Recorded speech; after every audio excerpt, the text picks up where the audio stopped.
There's no strict definition of a horror movie, and while there are obvious ideas and imagery that we commonly associate with the genre, different things can be horrifying to different people. And of course, there are films that categorically don't sell themselves as horror movies in the traditional sense, which are nevertheless more terrifying than the overwhelming majority of card-carrying horrors you'll ever sit down to watch.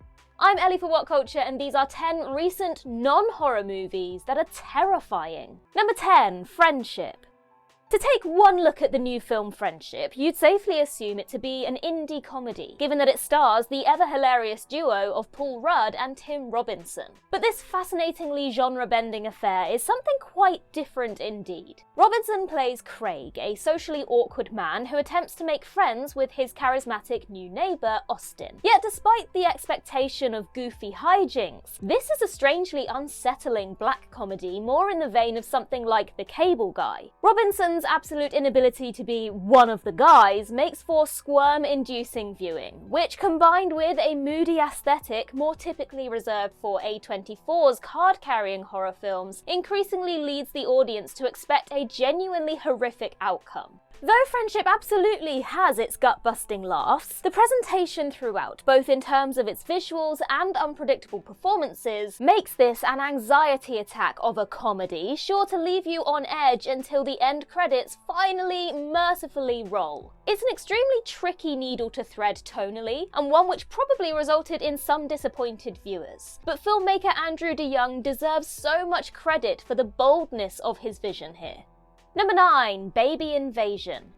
Baby Invasion is the latest film from Harmony Korine, and only further cements his total disinterest with conventional narrative filmmaking. This utterly bewildering experimental thriller takes place within a first-person shooter video game as a group of mercenaries invade the mansions of the rich and the powerful. The big bizarre hook, however, is that each of the mercenaries' faces have been swapped with the faces of babies created through AI technology. Now, even putting aside the debate about the ethics of using AI in films, something Korine appears wholeheartedly committed to, watching a movie where the gun-toting aggressors all have cherub-like baby faces is absolutely uncanny, perhaps even downright cursed. Couple this with Korine's decision to regularly cover the screen with video gamey visual effects, and it adds up to a film that feels like watching a genuine waking nightmare. It's certainly a singular filmmaking vision, alright, albeit one that few will actually want to spend time watching.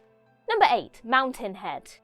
Mountainhead is a new TV film from Succession's Jesse Armstrong, starring Steve Carell, Jason Schwartzman, Corey Michael Smith, and Rami Youssef, as 4 billionaire friends who go on a secluded weekend retreat just as the world plunges into chaos caused by AI-generated misinformation. Though Mountainhead transpires largely inside a lush mountain home, we're continually fed updates on how one of the group's unstable AI tech is basically setting the world on fire in real time. Exaggerated though it might be for dramatic effect, it nevertheless offers a genuinely frightening window into a world that, like it or not, is going to become increasingly entwined with AI in the years to come. Just as horrifying though is the sociopathy of the 4 billionaire protagonists, most of whom are concerned less about the world-ruining implications of the tech than how they can harness it to rule their respective fiefdoms and increase their net worths. Mountainhead isn't really saying anything we don't already know, but presenting such dystopian ideas in such matter-of-fact fashion leaves an unmistakably bruising impact.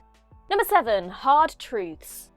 Of all the filmmakers we could associate with horror, the great Mike Leigh would probably be right at the bottom of the list. And yet his most recent film, Hard Truths, is more difficult to sit through than most gore-soaked slasher flicks, because it's such a discomforting depiction of an individual whose unhappiness has turned them into an insufferable, hateful person. Few films have better depicted depression as a swirling black hole hell-bent on dragging in everything within its midst. The film focuses on Pansy, a middle-aged woman whose short fuse causes her to get into arguments with just about everyone she meets, usually about wholly mundane matters. Hard Truths is a wince-inducing 97-minute exercise in watching someone who is very clearly their own worst enemy make their life even worse at just about every turn. The result is so skin-crawlingly real that it's tough to imagine many going back for a second viewing. Oscar-worthy though Marianne Jean-Baptiste's central performance absolutely was.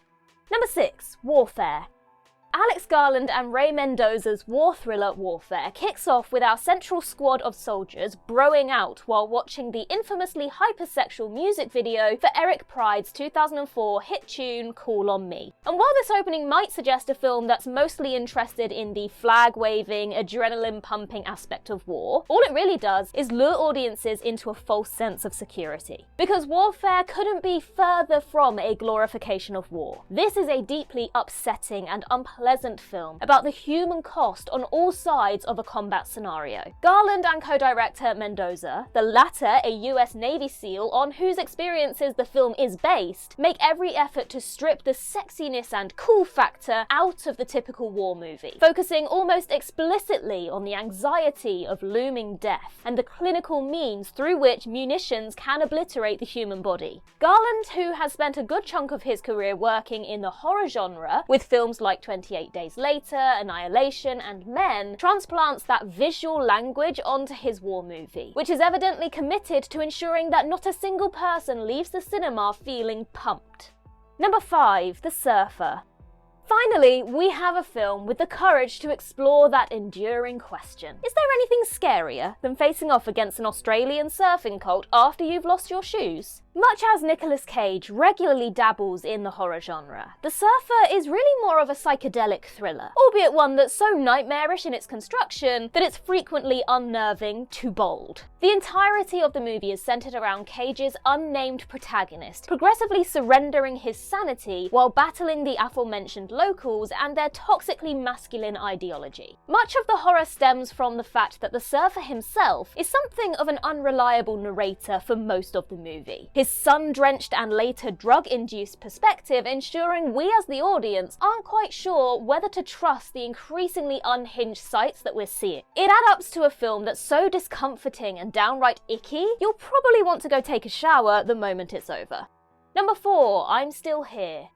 Oscar-winning drama I'm Still Here is a devastating depiction of existence under a military dictatorship, centered around the true story of Eunice Paiva, a Brazilian woman who desperately fights for accountability after her husband is disappeared by the regime. Though extremely measured in tone and in no way over the top, the film does a magnificent job of depicting the sheer mortifying reality with which those in power can make those who threaten them vanish. And it then falls to those who are left behind to pick up the pieces and try to hold those responsible to account before it's too late. And much as we have more than 50 years of distance from the crimes depicted in the film, the dangers it depicts still feel frightening in certain parts of the world.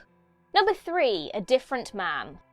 A Different Man is a million miles away from the film that many expected when it was first announced. Far from a typical feat of stunt casting in which Sebastian Stan plays a man with neurofibromatosis under layers of Oscar-nominated makeup, Stan's casting is ultimately central to the film's twisted exploration of identity. Stan plays Edward, a man with neurofibromatosis who undergoes an experimental procedure to cure his condition, after which he assumes a new identity and pretends that Edward is dead. Edward, now going by the name Guy, appears to be living a much happier life, though this is all upended with the arrival of Oswald, another man with neurofibromatosis who begins insinuating his way into Guy's life, causing Guy to suffer an existential crisis. It's terrifically provocative and thoughtful filmmaking, examining how a seemingly life-improving procedure in fact causes Guy to lose his sense of self entirely, spiralling down a destructive rabbit hole of his own making.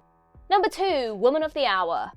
Though Woman of the Hour isn't a horror in the traditional sense, it's such a nerve-jangling, well-crafted crime thriller that it proves director-star Anna Kendrick could make one hell of a horror flick if she wanted to. Best described as horror-adjacent, this film focuses on the real-life case of Rodney Alcala, a serial killer who appeared on TV game show The Dating Game in 1978 in the midst of his killing spree. But the focus is less on Alcala than Cheryl Bradshaw, the woman with whom Rodney wins a date on the game show and who narrowly avoids becoming his next victim. On one hand, Kendrick's depiction of Alcala is absolutely chilling, but on the other, she's clearly far more interested in examining the horrifying realities of simply existing as a woman, where structural misogyny allows men to get away with violent crime while the concerns of women aren't taken seriously.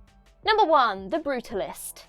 Brady Corbett's mesmerizingly ambitious, Oscar-winning drama The Brutalist is one of the bleakest cinematic skewerings of the American dream ever made. This is a film that begins, chillingly enough, with protagonist Laszlo Toth surviving the Holocaust and immigrating to the United States, where he hopes to build a better life for himself. But ultimately, Toth only survives the concentration camps to find himself commodified and abused in another way, as he becomes the plaything of wealthy industrialist Harrison Van Buren. This leads to Toth becoming a heroin addict, which the film zeroes in on with torturous detail, before of course the upsetting full extent of Harrison's abuse becomes clear much later in the story. As an existential drama about how one person can be dominated by those in power, used for everything they're deemed worth, and then discarded, The Brutalist is uncommonly potent, even if it makes for one hell of a grueling sit, especially with that 215-minute runtime.